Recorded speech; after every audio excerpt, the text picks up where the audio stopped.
Hello, everyone, and welcome to today's program. I am Chester A. Arthur, and today I want to invite you to step back in time with me to 19th century America and experience my life through my own eyes.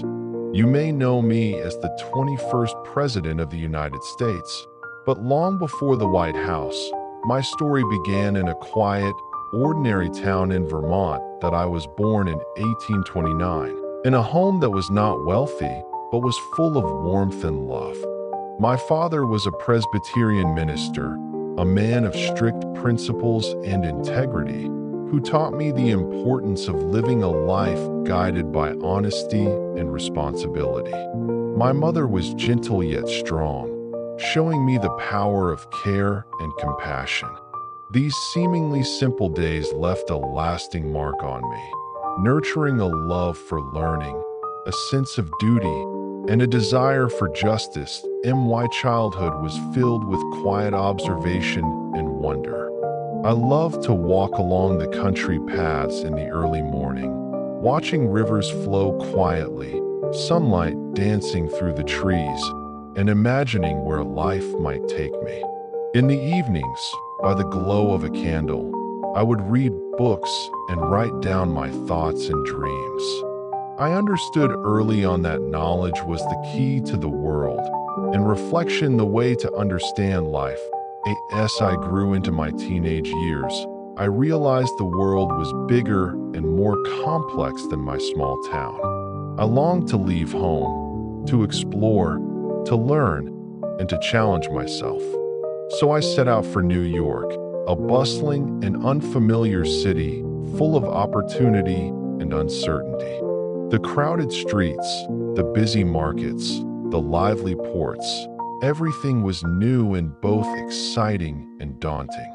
I learned independence, perseverance, and how to find my direction in a world that often seemed overwhelming. In New York, I entered the field of law, meeting mentors and friends who taught me to analyze problems, understand rules, and communicate with all kinds of people. Every debate, every document, every study session deepened my belief that no matter how winding life's path might be, holding fast to principles and faith would light the way forward. Fate often unfolds in unexpected ways. Years of effort, learning, and perseverance brought me from a simple lawyer to a life in public service, from a draft commissioner to collector of the Port of New York, then vice president, and eventually president. The path was not easy. It was filled with challenges and controversies. Yet every obstacle made me stronger and taught me the meaning of responsibility and leadership. In the journey ahead, I will share with you my family stories, my education, my career, and my years in the White House. I will speak of the challenges that shaped me and of the accomplishments that gave me pride. I hope that through my story, you will see that even from humble beginnings, with faith and effort, one can leave a mark on history.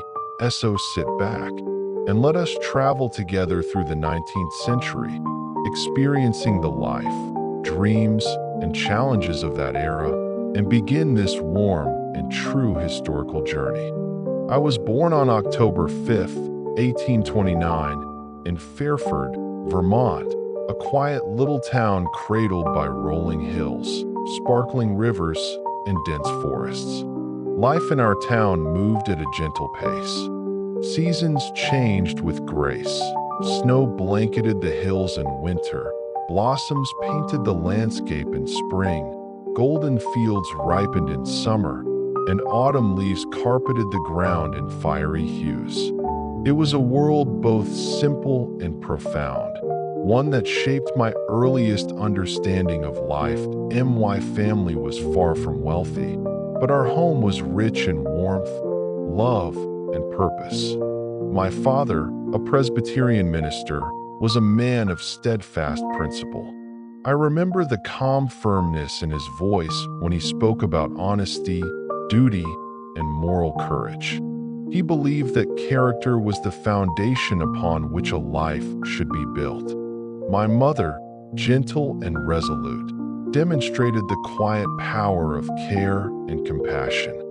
She nurtured in me a respect for others, a patience for learning, and a belief that kindness was as vital as knowledge. Together, they created a household where curiosity was celebrated, integrity was expected, and love was abundant.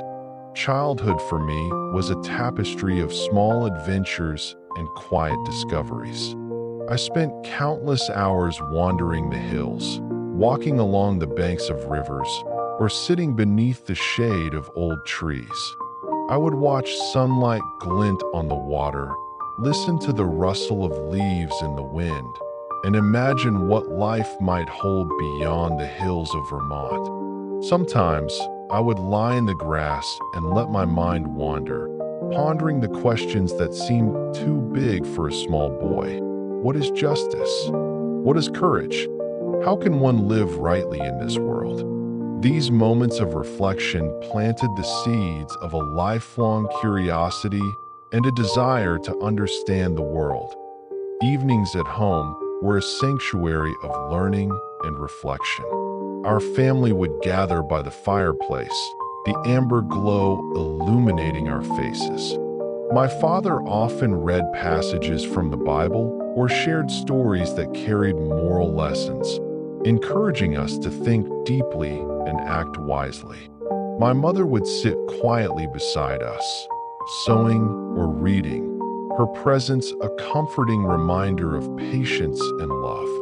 I remember the faint scent of burning wood, the warm flicker of the flames, and the quiet, steady rhythm of family life. In those moments, I felt a profound sense of safety, belonging, and possibility.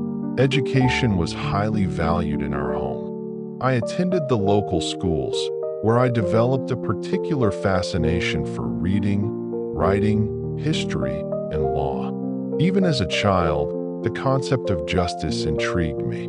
I was captivated by stories of leaders, laws, and the ways societies organized themselves.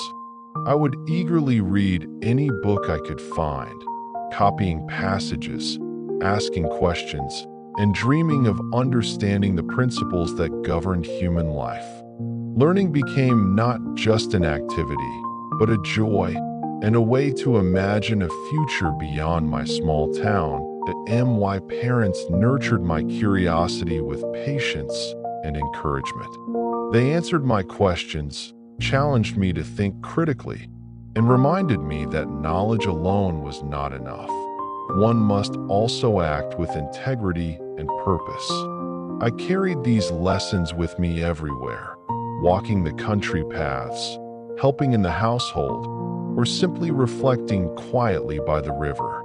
Each day, I felt the quiet shaping of character, the slow building of understanding, and the growing awareness of a larger world beyond Vermont. As I approached my teenage years, I became increasingly aware that my ambitions could not be contained within the boundaries of a small town. I longed to explore, to learn more, and to prepare myself for a life of purpose. I dreamed of New York, of a city alive with opportunity, challenge, and learning. The thought of leaving home filled me with both excitement and anxiety. I knew that leaving the familiar comforts of my childhood would require courage, perseverance, and patience. Yet, even in the uncertainty, a quiet determination burned within me. The belief that diligence, curiosity, and principle could light the way through any challenge. These formative years in Vermont, the quiet mornings along the river, the warm evenings by the fireplace, the encouragement of loving parents, and the lessons in honesty, compassion, and curiosity laid the foundation for my life. They shaped not only who I was, but also who I aspired to be. Though I could not yet imagine the twists of fate and the paths my life would take, I knew that my childhood had given me the tools to face the world, a moral compass, a love for knowledge, and the courage to dream. And so, my story begins not with grandeur or fame, but in the simple, serene hills and rivers of Vermont, where a young boy first learned to wonder, to question, and to hope. The world beyond awaited, and I was eager to discover it. As I reached my late teens, the quiet hills of Vermont began to feel both comforting and confining. I cherished the memories of my childhood, the rivers, the forests, and the warmth of my family home. But I knew that the world beyond our small town held opportunities and lessons I could not find there. I dreamt of New York City, a place brimming with energy, challenges, and possibilities. The thought of leaving home was both thrilling and frightening. I wondered often if I had the courage to face such a bustling, unfamiliar world. The moment I first stepped into New York, I was struck by the sheer magnitude of the city. Streets teemed with people, horse-drawn carriages clattered over cobblestones, and merchants called out their wares with forceful energy. The scent of baked bread, smoke, and salt from the nearby harbor mingled in the air, creating a tapestry of sounds and smells that was utterly unlike anything I had known. Buildings rose high above me, their facades imposing and grand. At first, I felt small, almost invisible amidst the ceaseless activity. Yet I quickly reminded myself that ambition and perseverance could carve a path even in the most crowded of streets. That I threw myself into the study of law with unwavering determination. Law was not merely about rules and regulations. It was about justice, fairness, and the delicate balance between society's needs and the rights of individuals.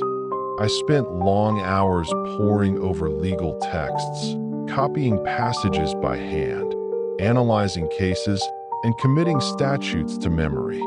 Each sentence I read opened a new door, revealing the intricate structure of society and the moral responsibilities of those entrusted to uphold it.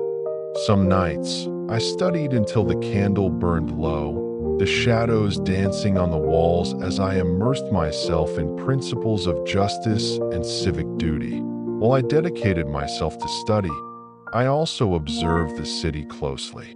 New York was a city of contrasts, wealth and poverty side by side, grandeur and hardship entwined, ambition and struggle in constant motion. I walked its streets, absorbing the energy, noticing the plight of the working poor, and seeing the successes of determined merchants and professionals.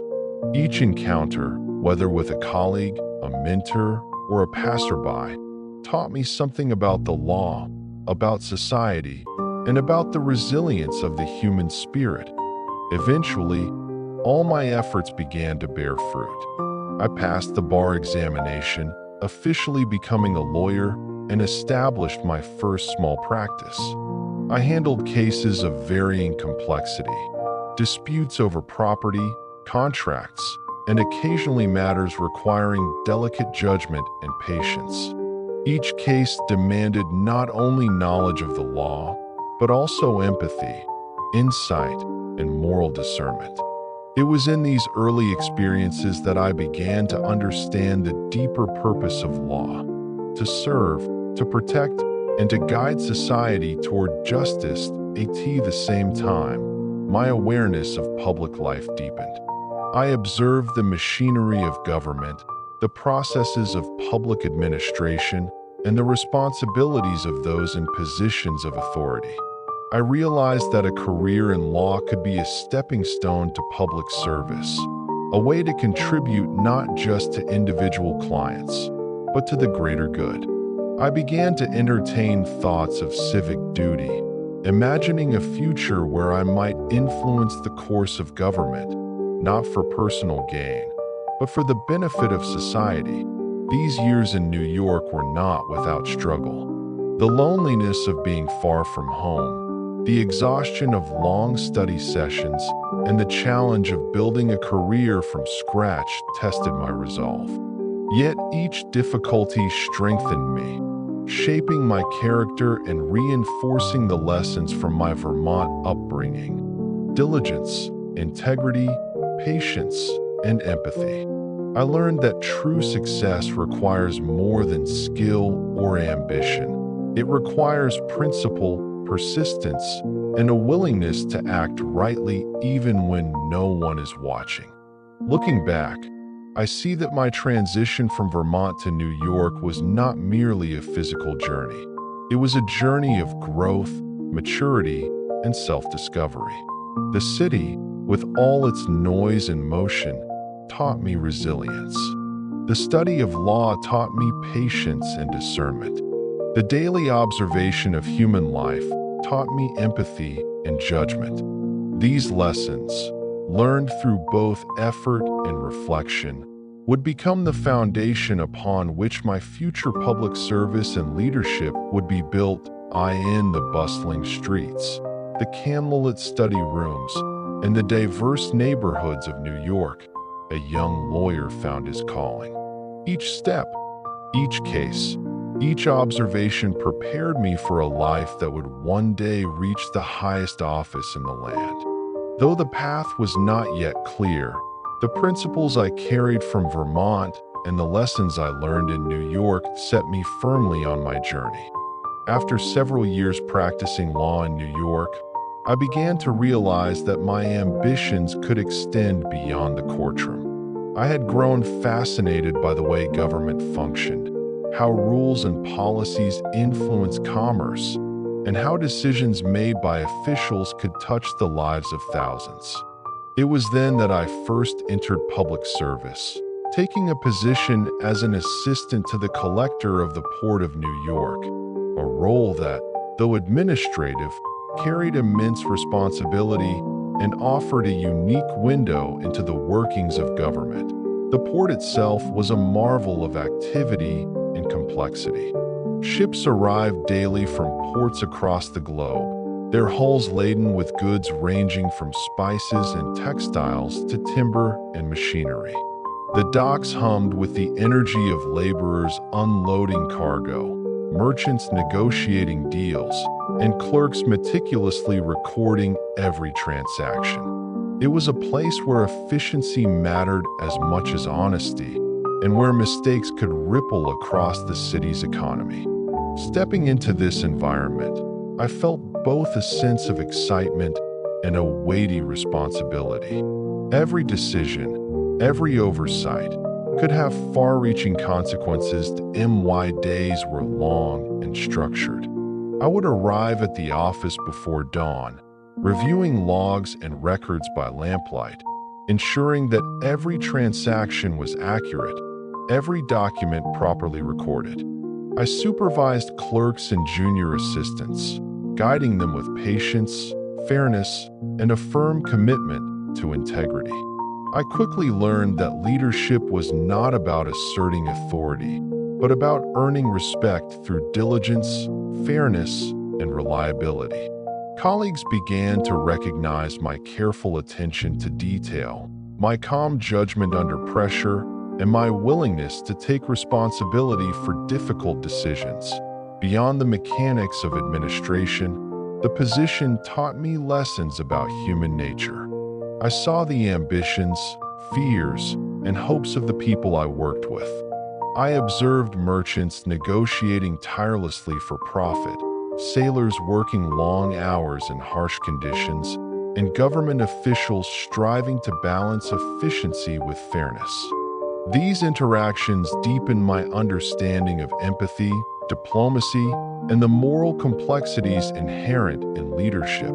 Eventually, my dedication led to promotion. I became the collector of the Port of New York, a position of considerable influence and responsibility.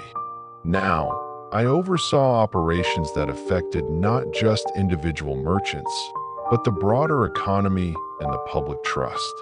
Each day brought challenges, disputes over tariffs, reports of irregularities, and the constant need to maintain order in a highly dynamic environment.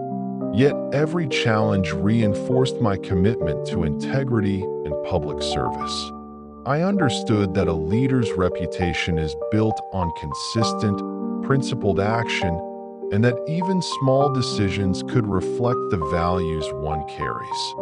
Life at the port was a rigorous education in leadership and ethics.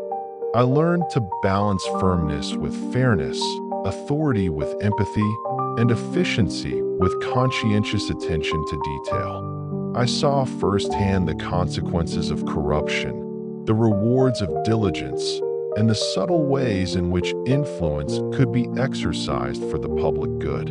These lessons shaped my understanding of government and prepared me for responsibilities far greater than I could have imagined. Outside the office, I often walked along the bustling docks, observing the ebb and flow of commerce.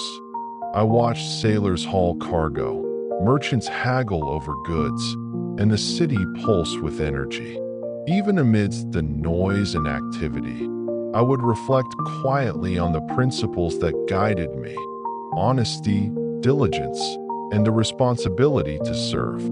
These walks became a form of meditation, allowing me to consider the broader impact of my work and the kind of leader I wished to become. Looking back, I see that my years at the port were transformative. They were not simply about managing shipments and records.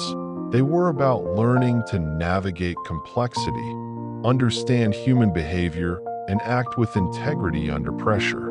The experience instilled in me confidence, a sense of purpose, and the moral clarity that would guide me through future challenges.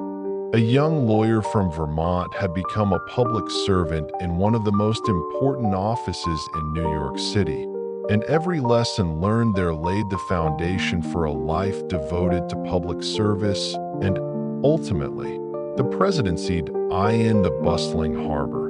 Amidst the noise of ships and the diligent activity of clerks and merchants, I discovered a profound truth. Leadership is less about position than principle, and service to others is the highest calling one can pursue. Each day at the port was a step along a journey that would one day take me to the highest office in the land. But it was here, amidst ledgers, cargo, and human endeavor, that I first truly understood the weight and honor of public responsibility. My years at the Port of New York were more than a career step. They were a crucible that shaped both my character and my understanding of public service. Each morning, as I walked along the bustling docks, the aroma of salt water and tar mingling with the scent of cargo crates, I felt a sense of purpose. The port was alive with movement and energy, sailors shouting commands, merchants negotiating deals, horses pulling loaded wagons over cobblestone streets, and clerks busily recording every transaction. Every day, I was reminded that responsibility could be measured not only in tasks completed, but in the trust of those who depended on you.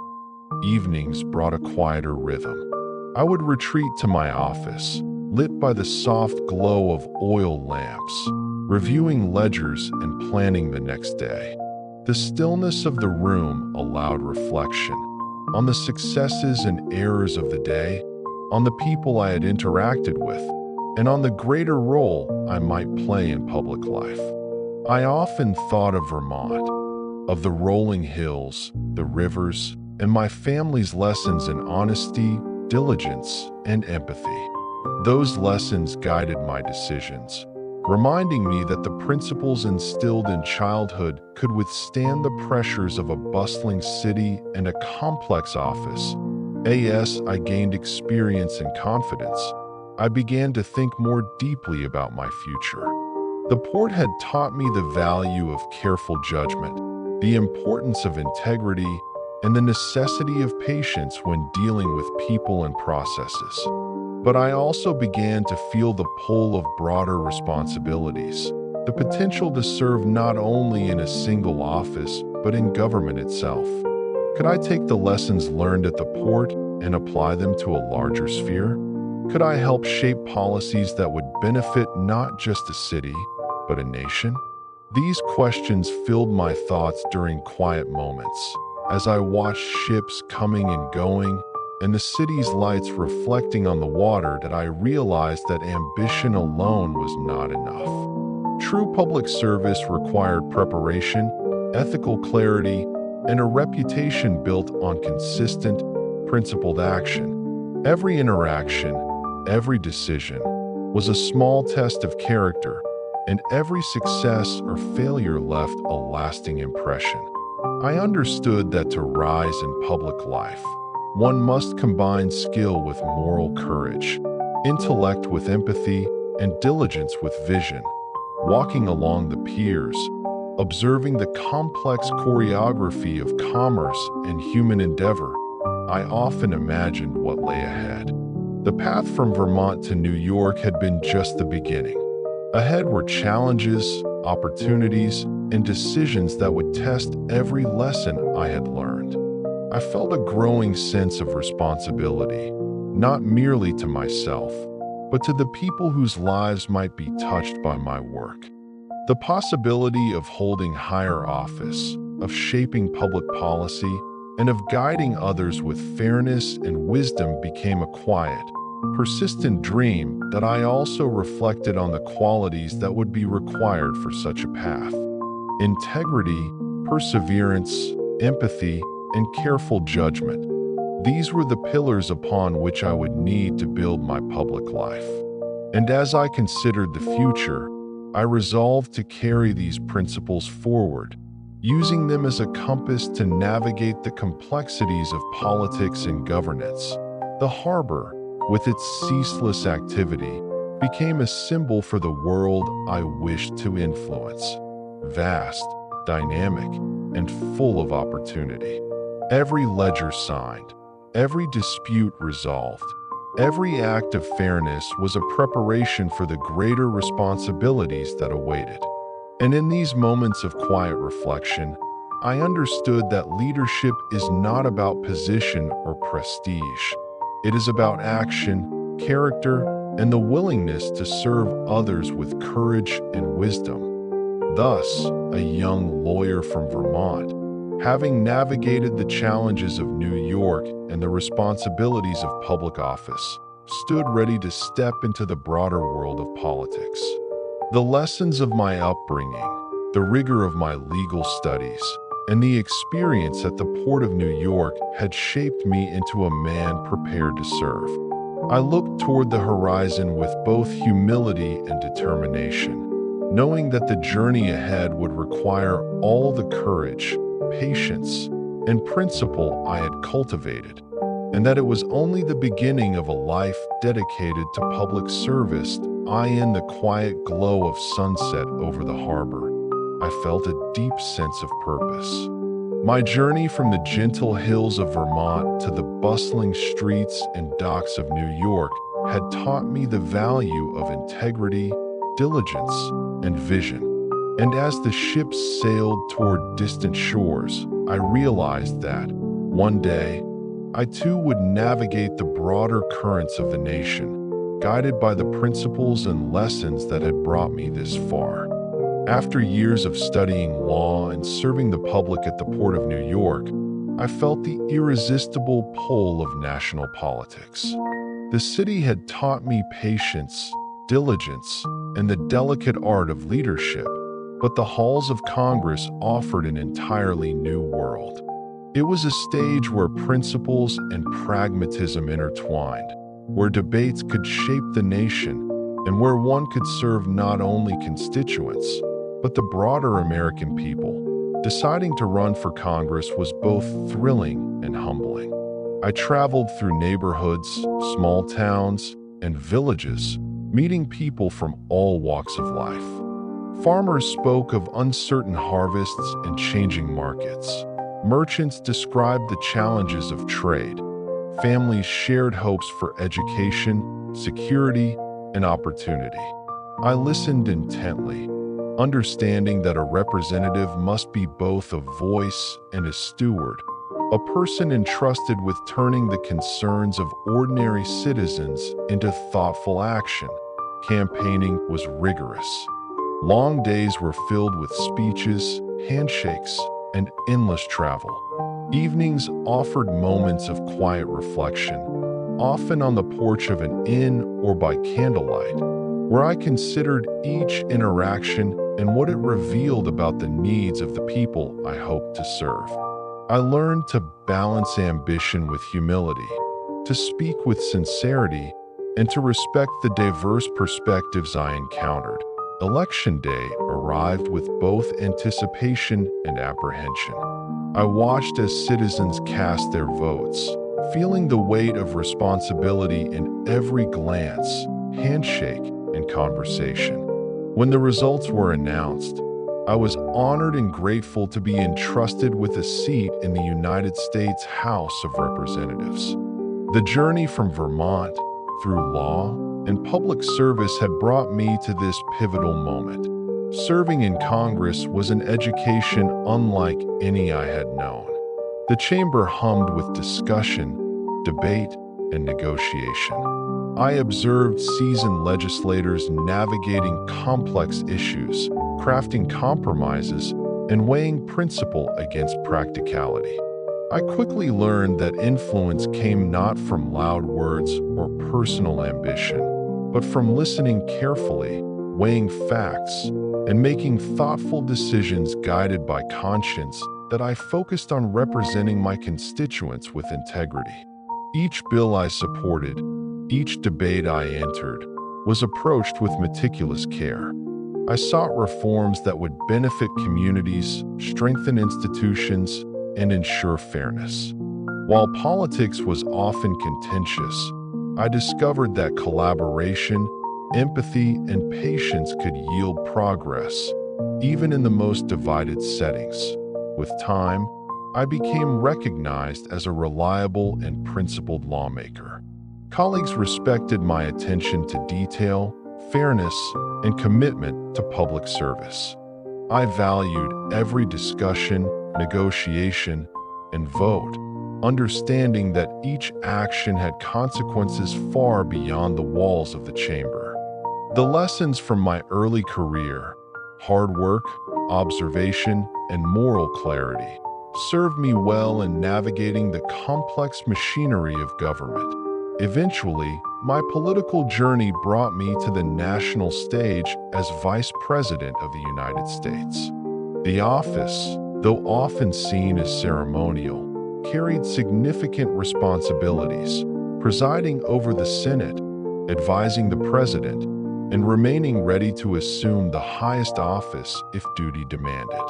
Accepting the role, I reflected on the path that had brought me here, from the quiet hills of Vermont to the bustling streets and docks of New York, from a young lawyer to a public servant, and now to the second highest office in the nation as Vice President. I continued to apply the principles that had guided me throughout my life: integrity, diligence, empathy, and careful judgment. I listened attentively, advised honestly, and acted with unwavering commitment to the public good. Every meeting, every decision, every interaction was an opportunity to serve, to influence positively, and to prepare for the responsibilities that history might one day entrust to me. Looking back, I understood that politics was both a challenge and a privilege. It demanded wisdom, patience, and moral courage. It required balancing ambition with principle and judgment with empathy. And above all, it reminded me that leadership is not measured by title or recognition, but by service, integrity, and the consistent application of principle in every circumstance. Standing on the threshold of national service, I felt the culmination of a journey that had begun in the quiet fields of Vermont. Through law, public service, and political office, I had learned that a life dedicated to principle and duty is a life well lived. The path ahead would bring trials, opportunities, and responsibilities, and I welcomed them with humility, determination, and unwavering commitment to the people I was sworn to serve. The sudden transition to the presidency was both solemn and profound.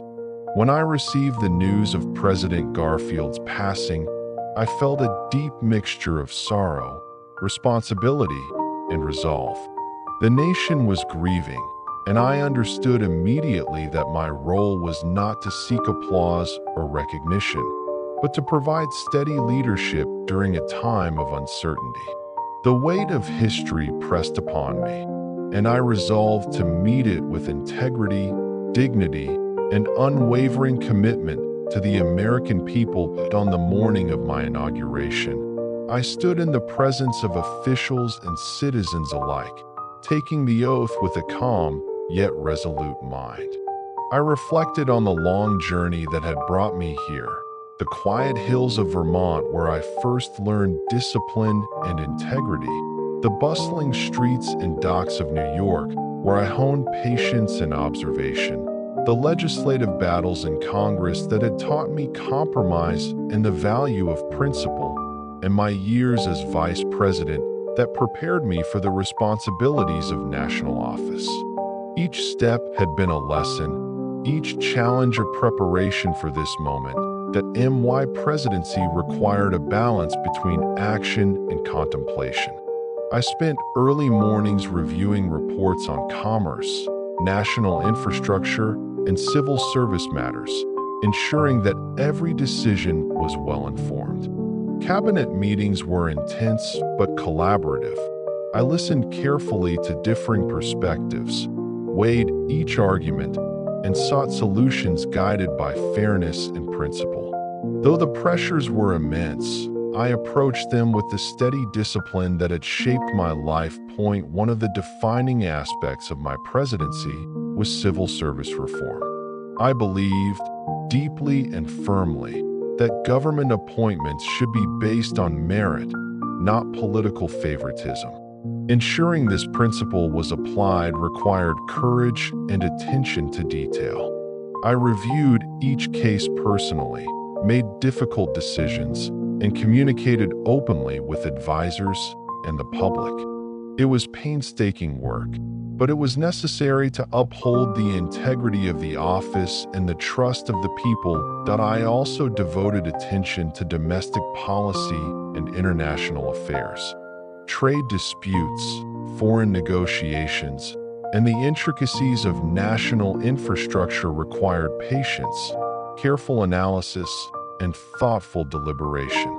Every decision, though perhaps unnoticed by the public, had the potential to affect lives across the nation. I learned that leadership often operates in quiet, deliberate ways, guided not by spectacle, but by principle and responsibility. Daily life in the White House was a rhythm of duty, reflection, and careful observation. I walked in the gardens, often alone in the early morning, contemplating both pressing issues and long-term goals. Letters from citizens arrived daily. I read them with respect, understanding that each one represented trust in my judgment. Even amidst the grandeur and ceremony, I remained mindful that the office is ultimately a service, a responsibility to act for the good of the people.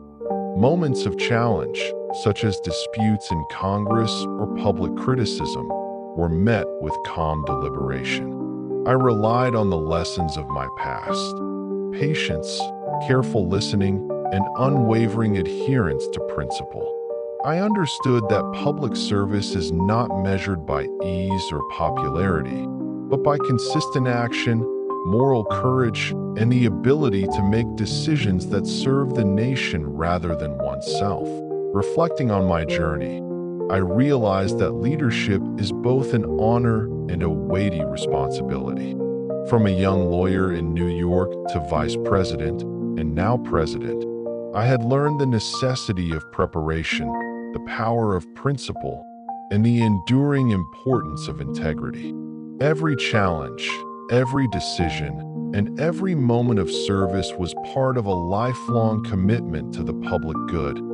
Even in the quiet moments, when the sun set over the White House gardens or the Capitol dome glowed in evening light, I considered the path ahead. The presidency demanded vision, diligence, and empathy. It required listening, thoughtful action, and the courage to uphold principles even under pressure. And it reminded me, continually, that true leadership is service, guided by character, wisdom, and steadfast dedication to the nation. My time as president, though brief in the grand span of history, was a culmination of lessons, experiences, and principles cultivated throughout my life. It was a chapter of responsibility, reflection, and purposeful action. Each day was an opportunity to serve with fairness, strengthen the institutions of government, and honor the trust placed in me. And in those moments of quiet contemplation, I understood the enduring truth. The highest office in the land is not a reward, but a solemn trust, and the measure of its occupant is the integrity, diligence, and compassion with which that trust is exercised.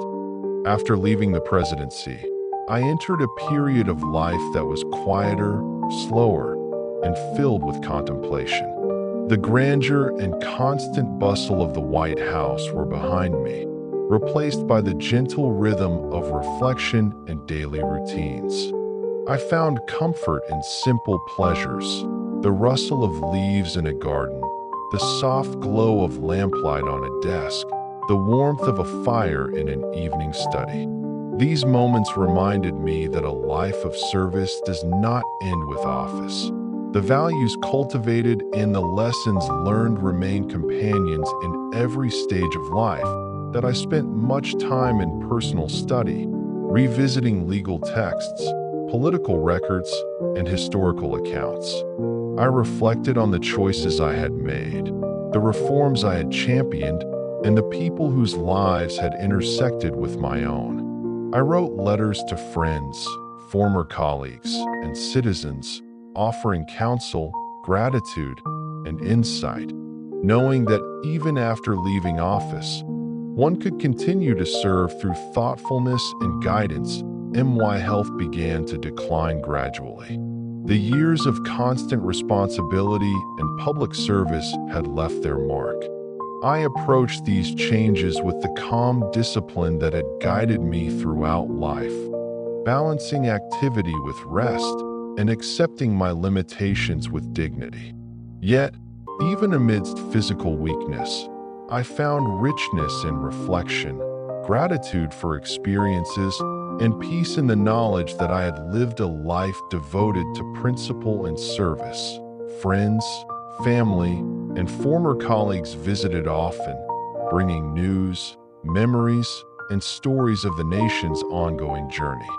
We shared laughter and recollection, quietly celebrating the enduring connections forged during decades of public service. These interactions were deeply comforting, reminding me that human bonds, loyalty, and empathy are the most enduring legacies one can leave. That I often walked through gardens, parks, and quiet streets, observing the changing seasons, the movement of the city, and the rhythm of life that continued long after my departure from office. Each moment offered reflection on both personal journey and the broader arc of the nation. I thought of Vermont, of New York, of the halls of Congress and the rooms of the White House, each a chapter in a story of duty, learning, and growth. The reforms I had pursued, particularly in civil service, continued to shape government beyond my term. Knowing that merit, fairness, and integrity were beginning to guide appointments and administration brought deep satisfaction. These were tangible markers that principled effort could leave lasting impact, and that service guided by ethics endures beyond personal recognition. In quiet moments, I reflected on leadership itself.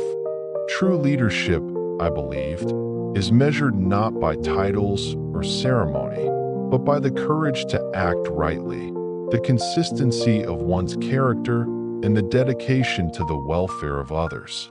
Even as I aged, I took comfort in knowing that my life exemplified these principles and that the choices I had made, though sometimes difficult, were guided by unwavering commitment to integrity and service. The later years were also a time to enjoy the beauty of the everyday. Sunlight glinting on leaves, birdsong in the morning, the quiet companionship of friends and family. The simple joy of reading a book or penning reflections by candlelight. These seemingly small moments were, in truth, the culmination of a lifetime of learning how to live thoughtfully, attentively, and with empathy. I thought often of the journey that had brought me from Vermont's hills to the White House. Every experience, every trial, every success and setback had prepared me for the roles I had assumed. Even in retirement, I found purpose in reflection, correspondence, and the ongoing contemplation of what it means to serve and lead with principle. As my life drew to its close, I felt a profound sense of contentment. I had served with diligence, navigated challenges with integrity, and sought to leave the nation stronger and more just. My legacy, I hoped, would be remembered not for grandeur or ceremony, but for fairness, honesty, and unwavering commitment to public service. In the quiet of my later years, I took solace in the thought that a life devoted to principle, empathy, and duty is a life well lived. Even as the seasons passed and the years left their mark, I remained steadfast in my belief that service to others, guided by integrity and moral courage, is the true measure of a life. And so, surrounded by memories, quiet reflections, and enduring relationships, I embraced the final chapter of my life with peace, gratitude, and satisfaction, knowing that my journey, from humble beginnings to the presidency, had been a testament to the power of principle, duty, and steadfast resolve.